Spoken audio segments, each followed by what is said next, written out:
Nah, bismillahirrahmanirrahim. Assalamualaikum warahmatullahi wabarakatuh. Ismi Dita Nisa min Kismi Taklim Al-Lughal Arabiyah Al-Mustawa Arabi Alif. Naam, الآن سأشرح لكم عن المقالة الفرقة العاشرة تعني الأساس النفسية للمهارة اللغوية Alif maharatul istima wal maharatul kalam.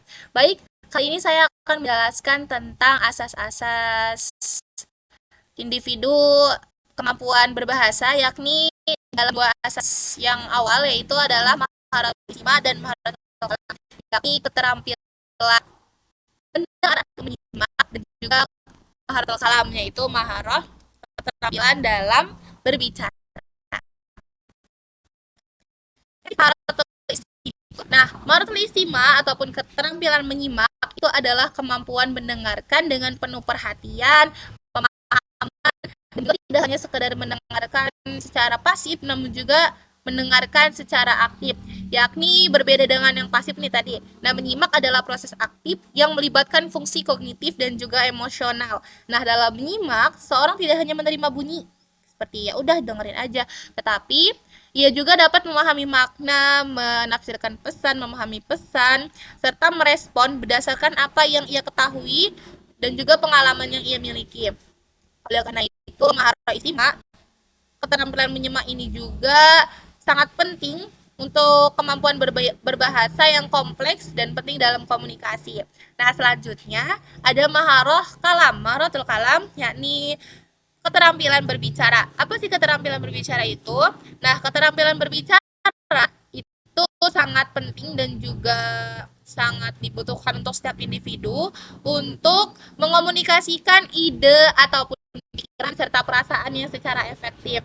Nah, keterampilan ini juga tidak hanya mencakup komunikasi sehari-hari, tetapi juga berbicara dalam situasi formal yang membutuhkan latihan dan bimbingan secara efektif. Jadi tidak hanya sekedar ya udah berbicara seadanya, namun juga perlu latihan dan juga bimbingan yang sangat intens seperti itu.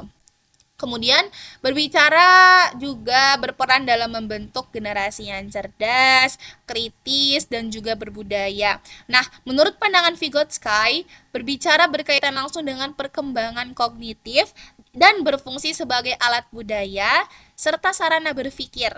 Nah, keterampilan berbicara juga berkembang mulai dari anak usia dini yang kecil, mulai dari ia bisa berbicara A, B, C, abjad, hingga ia bisa mengucapkan satu kata sampai kepada satu kalimat yang kompleks dan juga dapat dimengerti.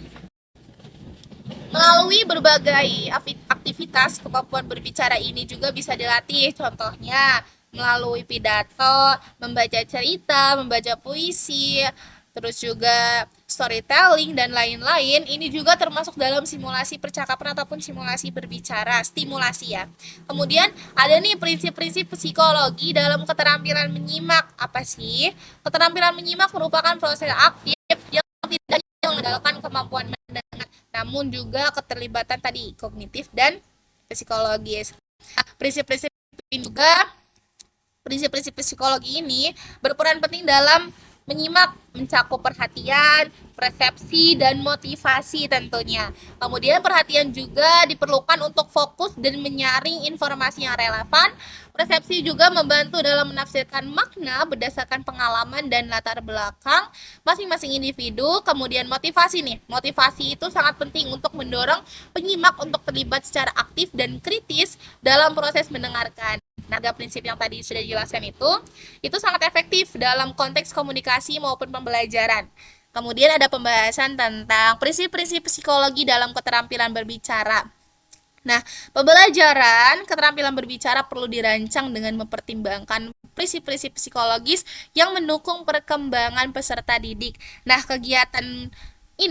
kegiatan berbicara ini harus mendorong kematangan psikologis, melibatkan siswa secara aktif dalam berbagai konteks kegiatan, entah itu dalam pembelajaran, presentasi, dan lain-lain.